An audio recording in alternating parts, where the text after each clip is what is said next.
আকাশবাণী শিলচর আঞ্চলিক সংবাদ পড়ছি মৌসুমি ধর। আজকের বিশেষ বিশেষ খবর হলো, একদিনের বিরতির পর আসাম বিধানসভার বাজেট অধিবেশন আগামীকাল থেকে দিশপুরে আরম্ভ। যোগেঘোপাতে আভ্যন্তরীণ জল পরিবহন টার্মিনালের উদ্বোধন, এর মাধ্যমে উন্নয়নের গতি ত্বরান্বিত হবে বলে কেন্দ্রীয় মন্ত্রী সর্বানন্দ সোনোয়ালের আশা প্রকাশ। নির্বাচন কমিশনার জ্ঞানেশ কুমারকে দেশের মুখ্য নির্বাচন কমিশনার হিসেবে নিযুক্তি প্রদান এবং মহিলা সবলীকরণের ক্ষেত্রে গ্রহণ করা পদক্ষেপের জন্য আসাম শ্রেষ্ঠ ডিজি পে সখী রাজ্য হিসেবে পরিগণিত। এবারে বিস্তারিত খবর। একদিনের বিরতির পর আসাম বিধানসভার বাজেট অধিবেশন আগামীকাল থেকে দিশপুরে আরম্ভ হবে। আগামীকাল বিধানসভায় প্রশ্নোত্তরকালের পর রাজ্যপালের ভাষণের ওপর ধন্যবাদসূচক প্রস্তাব সম্পর্কে আলোচনা অনুষ্ঠিত হবে। আমাদের আকাশবাণীর সংবাদদাতা জানিয়েছেন যে গতকাল কোকরাঝাড়ে অনুষ্ঠিত বাজেট অধিবেশনের প্রথম দিনের বৈঠকে মুখ্যমন্ত্রী ড হিমন্ত বিশ্ব শর্মার দাখিল করা বিপ্লব কুমার শর্মা কমিশনের প্রতিবেদনে প্রকাশিত কয়েকটি প্রসঙ্গ সম্পর্কে শূন্যকালে আলোচনা হওয়ার সম্ভাবনা রয়েছে। উল্লেখ্য, 2013 এবং 2014 সালে আসাম লোকসেবা আয়োগের বাছাই করা অসামরিক সেবার আধিকারিক নিযুক্তির ক্ষেত্রে সংঘটিত কেলেঙ্কারি সম্পর্কে হাইকোর্ট অবসরপ্রাপ্ত বিচারপতি বিপ্লব কুমার শর্মা প্রায় 3 বছর পূর্বে প্রতিবেদন দাখিল করেছিলেন। তবে এই প্রতিবেদন বিধানসভায় দাখিল করা হয়নি। এদিকে আগামী 20 ফেব্রুয়ারি আসাম বিধানসভার বাজেট অধিবেশনের কার্যক্রমণিকা অনুষ্ঠিত হওয়ার পর পরবর্তী 10 দিন সভার কোনো বৈঠক হবে না। পরে আগামী 3রা মার্চ থেকে 7 মার্চ পর্যন্ত বিধানসভার বৈঠক পুনরায় অনুষ্ঠিত হবে। 10 মার্চ রাজ্যের অর্থমন্ত্রী অজন্তা নেওগ সভায় 2025-26 অর্থ বছরের জন্য রাজ্যের সাধারণ বাজেট উত্থাপন করবেন। বাজেট সম্পর্কিত আলোচনার জন্য আগামী 11 এবং 12 মার্চ এই দুটি দিন আলাদা করে রাখা হয়েছে। 13 মার্চ থেকে 20 মার্চ পর্যন্ত বিধানসভার স্থায়ী সমিতিগুলোর বৈঠকের জন্য সভার কাজকর্ম স্থগিত থাকবে। এরপর আগামী 21, 24 এবং 25 মার্চ সভার কাজকর্ম হবে এবং 25 মার্চ আসাম বিধানসভার অধিবেশন অনির্দিষ্টকালের জন্য স্থগিত রাখা হবে। কেন্দ্রীয় বন্দর জাহাজ ও জলপথ মন্ত্রী সর্বানন্দ সোনোয়াল আজ বঙ্গাইগাঁও জেলার যোগীঘোপায় আভ্যন্তরীণ জল পরিবহন টার্মিনালের উদ্বোধন করেন। অনুষ্ঠানে ভুটানের শিল্প, বাণিজ্য ও নিয়োগ মন্ত্রী নামগিয়াল দর্জি সহ রাজ্য সরকারের বেশ কয়েকজন মন্ত্রী উপস্থিত ছিলেন। কেন্দ্রীয় সরকারের আভ্যন্তরীণ জল পরিবহন কর্তৃপক্ষের উদ্যোগে যোগীঘোপায় ব্রহ্মপুত্রের পাড়ে 15 একর জমিতে এই টার্মিনালটি নির্মাণ করা হয়েছে। 82 কোটি টাকা ব্যয়ে টার্মিনালটির প্রথম পর্যায়ের নির্মাণ কার্য সম্পূর্ণ হয়েছে। এই টার্মিনালটির মাধ্যমে ভারত, পার্শ্ববর্তী ভুটান এবং বাংলাদেশের মধ্যে জলপথে ব্যবসা বাণিজ্য সহজ ও সুলভ হবে বলে আশা প্রকাশ করা হয়েছে এবং এর মাধ্যমে উন্নয়নের গতি ত্বরান্বিত হবে বলে কেন্দ্রীয় মন্ত্রী সর্বানন্দ সোনোয়াল জানান। কেন্দ্রীয় সরকারের national council of teachers education আসামের 5টি কলেজকে দ্বৈত ডিগ্রির স্বীকৃতি প্রদান করেছে। জাতীয় শিক্ষানীতি 2020 অনুসারে এনসিটির অধীনে শিবসাগর কমার্স কলেজ, শিবসাগর মহিলা কলেজ, টিওকের সিকেবি কলেজ, ডিগবয় কলেজ এবং লখিমপুর মহিলা কলেজকে এই স্বীকৃতি প্রদান করা হয়েছে। উল্লেখ্য, আসামের প্রায় 350টি কলেজের মধ্যে 13টি শিক্ষা প্রতিষ্ঠান এ পর্যন্ত দ্বৈত ডিগ্রির স্বীকৃতি লাভ করেছে। রাজ্যের শিক্ষামন্ত্রী ডক্টর রনোজ পেগু নতুন করে দ্বৈত ডিগ্রির স্বীকৃতি লাভ করা কলেজগুলোকে অভিনন্দন জানিয়েছেন। নির্বাচন কমিশনার জ্ঞানেশ কুমারকে দেশের নতুন মুখ্য নির্বাচন কমিশনার হিসেবে নিযুক্তি দেওয়া হয়েছে। মুখ্য নির্বাচন কমিশনার হিসেবে রাজীব কুমারের কার্যকাল আজ শেষ হচ্ছে। 1988 সালের কেরালা ক্যাডারের প্রাক্তন ভারতীয় প্রশাসনিক সেবার আধিকারিক জ্ঞানেশ কুমার সংসদীয় পরিক্রমা মন্ত্রণালয়ের সচিব পদে কার্যনির্বাহ করেন। জ্ঞানেশ কুমারকে মুখ্য নির্বাচন কমিশনার হিসেবে নিযুক্তি দেওয়ার পর 1989 সালের হরিয়ানা ক্যাডারের ভারতীয় প্রশাসনিক সেবার আধিকারিক ড বিবেক যোশীকে নতুন নির্বাচন কমিশনার হিসেবে নিযুক্তি দেওয়া হয়েছে। রাষ্ট্রপতি দ্রৌপদী মুর্মু এই দুই কমিশনারকে নিযুক্তি দিয়েছেন। গুয়াহাটি হাইকোর্ট আজ ইউটিউবার আশিস চঞ্চলানির অন্তর্বর্তীকালীন জামিন মঞ্জুর করেছে। সামাজিক মাধ্যমে অশোভনীয় মন্তব্য করার অভিযোগে আসাম পুলিশের অপরাধ শাখা আশিস সহ আরও কয়েকজনের বিরুদ্ধে মামলা দায়ের করে আদালতে হাজির হওয়ার জন্য সমন জারি করেছিল।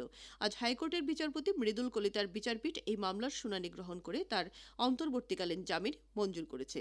তবে আদালত তাকে 7 দিনের মধ্যে তদন্তকারী আধিকারিকের কাছে হাজির হওয়ার নির্দেশ দিয়েছে। উল্লেখ্য, একই মামলায় হাইকোর্ট রণবীর এলাহাবাদিয়া নামের আরও একজন ইউটিউবারের জামিন মঞ্জুর করেছিল।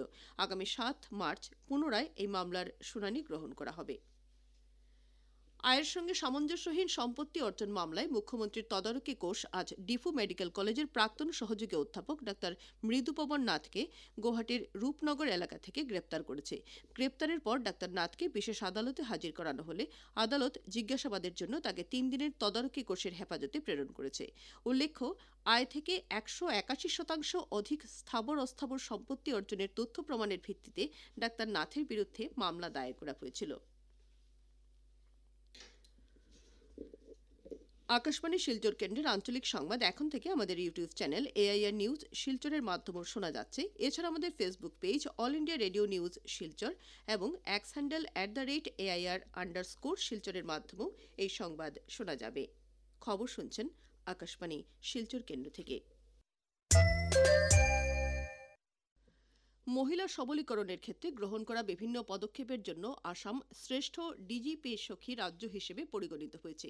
মহিলাদের উন্নয়ন ও কল্যাণের লক্ষ্যে রাজ্য সরকার বিভিন্ন পদক্ষেপের আওতায় প্রায় 25,55,00,000-এরও বেশি টাকা বিনিয়োগ করেছে। মুখ্যমন্ত্রীর কার্যালয়ের সূত্রে প্রকাশ করা অনুযায়ী ডিজিপি সখীর শ্রেষ্ঠ রাজ্যের তালিকায় আসামের পর কর্ণাটক, ঝাড়খণ্ড, ছত্তিশগড় এবং মহারাষ্ট্র রয়েছে। রাজ্যের স্বাস্থ্য ও পরিবার কল্যাণ এবং জলসেচ বিভাগের মন্ত্রী অশোক সিংহল আজ কাছাড় জেলার স্বাস্থ্য পরিষেবা খতিয়ে দেখেন। জেলা আয়ুক্তের কার্যালয়ের সম্মেলন কক্ষে আয়োজিত পর্যালোচনা বৈঠকে মন্ত্রী শ্রী সিংহল জানান যে রাজ্যের সব হাসপাতালে 99% জরুরি ঔষধের মজুদ রয়েছে। স্বাস্থ্যক্ষেত্রে স্বচ্ছতা ও কার্যকারিতা বাড়াতে মন্ত্রী শ্রী সিংহল 9864454140 নম্বরের একটি হোয়াটসঅ্যাপ নম্বর চালু করেছেন, যেখানে সাধারণ মানুষ ওষুধের ঘাটতির অভিযোগ জানাতে পারবেন। শিলচরের সাংসদ পরিমল শুক্লবৈদ্য আজ জেলা আয়ুক্তের সভাকক্ষে আয়োজিত জাতীয় সড়ক সুরক্ষা মাসের সমাপ্তি অনুষ্ঠানে অংশগ্রহণ করে সড়ক সুরক্ষা ক্ষেত্রে জেলা প্রশাসন ও সংশ্লিষ্ট দপ্তরগুলোর যৌথ প্রয়াসের প্রশংসা করেন। তিনি বলেন যে ধারাবাহিক সচেতনতার প্রচার ও কঠোর ট্রাফিক নিয়ম প্রয়োগের ফলে 2024 সালে সড়ক দুর্ঘটনায় মৃত্যুর হার উল্লেখযোগ্যভাবে হ্রাস পেয়েছে। অনুষ্ঠানে পৌরোহিত্য করেন জেলা আয়ুক্ত মৃদুল যাদব। অনুষ্ঠানে গত 1 জানুয়ারি থেকে 31 জানুয়ারি পর্যন্ত মাসব্যাপী সড়ক সুরক্ষা কর্মসূচির সমাপ্তি উপলক্ষে বিভিন্ন দপ্তর, স্বেচ্ছাসেবী সংগঠন, ছাত্রছাত্রীদের মধ্যে পুরস্কার ও শংসাপত্র তুলে দেওয়া হয়। অনুষ্ঠানে জেলা পুলিশ সুপার নোমাল মাহাতো, অতিরিক্ত জেলা আয়ুক্ত অন্তরা সেন প্রমুখ উপস্থিত ছিলেন। কাছাড়ের জেলা ম্যাজিস্ট্রেট মৃদুল যাদব এক বিজ্ঞপ্তিতে ভারত বাংলাদেশ আন্তর্জাতিক সীমান্ত এলাকায় শান্তি ও আইন শৃঙ্খলা বজায় রাখতে ভারতীয় দণ্ডবিধির 163 ধারার অধীনে বেশ কিছু নিষেধাজ্ঞা জারি করেছেন। বিজ্ঞপ্তিতে বলা হয়েছে যে ভারত বাংলাদেশ আন্তর্জাতিক সীমান্তের 1 কিলোমিটার ব্যাসার্ধের মধ্যে সূর্যাস্ত থেকে সূর্যোদয় পর্যন্ত সান্ধ্য আইন বলবৎ থাকবে। এছাড়া সুরমা নদীতে মাছ ধরতে হলে কাটিগড়া চক্র আধিকারিক থেকে আগাম অনুমতি নিতে হবে এবং সীমান্তের 5 কিলোমিটার ব্যাসার্ধের মধ্যে চাল, চিনি, গম, ভোজ্য তেল নিয়ে কেউ চলাচল করতে পারবে না। আগামী 2 মাস এই নিষেধাজ্ঞা বলবৎ থাকবে বলে জানানো হয়েছে। হাইলাকান্দি জেলার লালা শিক্ষাখণ্ডের অধীন খণ্ড প্রাথমিক শিক্ষা আধিকারিক তপন প্রজাপতি নিম্নমানের স্কুল ইউনিফর্ম সরবরাহ করার অভিযোগে লালা শহরের হিন্দুস্তান ক্লথ স্টোর নামের ভ্যান্ডারের বিরুদ্ধে মামলা দায়ের করেছেন। জেলা শিক্ষা বিভাগের দায়িত্বপ্রাপ্ত অতিরিক্ত আয়ুক্ত ত্রিদীপ রায় জানান যে অভিভাবক মন্ত্রীর নির্দেশে আজ জেলার শিক্ষা আধিকারিকরা বিভিন্ন বিদ্যালয়ে স্কুল ইউনিফর্ম পরীক্ষা করেছেন। পরিদর্শনকালে লালার হিন্দুস্তান ক্লথ স্টোরের নিম্নমানের ইউনিফর্ম প্রদানের তথ্য সামনে আসার পর এই ভ্যান্ডারের বিরুদ্ধে মামলা দায়ের করার সিদ্ধান্ত নেওয়া হয়েছে। হাইলাকান্দি জেলায় অসম প্রিমিয়ার ক্লাব কাপ প্রতিযোগিতায় টানা 6বার বিজয়ী হয়েছে blood mouth club. Netaji Subhash Chandra Basu স্টেডিয়ামের মাঠে আয়োজিত প্রতিযোগিতার আজকের ফাইনাল খেলায় ব্লাড মাউথ ক্লাব 109 রানের বিশাল ব্যবধানে রাইজিং ইয়ংস্টার ক্লাবকে পরাজিত করেছে। ফাইনালের সেরা খেলোয়াড় হয়েছেন রাজ্জিত পাল চৌধুরী। খেলা শেষে জেলা ক্রীড়া সংস্থার সভাপতি গৌতম রায়, সচিব শৈবাল সেনগুপ্ত খেলোয়াড়দের হাতে পুরস্কার তুলে দিয়েছেন। শেষ করার আগে খবরের বিশেষ অংশ আরও একবার। একদিনের বিরতির পর আসাম বিধানসভার বাজেট অধিবেশন আগামীকাল থেকে দিশপুরে আরম্ভ। যোগীঘোপাতে আভ্যন্তরীণ জল পরিবহন টার্মিনালের উদ্বোধন, এর মাধ্যমে উন্নয়নের গতি ত্বরান্বিত হবে বলে কেন্দ্রীয় মন্ত্রী সর্বানন্দ সোনোয়ালের আশা প্রকাশ। নির্বাচন কমিশনার জ্ঞানেশ কুমারকে দেশের মুখ্য নির্বাচন কমিশনার হিসেবে নিযুক্তি প্রদান এবং মহিলা সবলীকরণের ক্ষেত্রে গ্রহণ করা পদক্ষেপের জন্য আসাম শ্রেষ্ঠ ডিজিপি সখী রাজ্য হিসেবে পরিগণিত। আঞ্চলিক সংবাদ আজকের মতো শেষ হলো। পরবর্তী সংবাদ আগামীকাল সকাল 7:35 মিনিটে।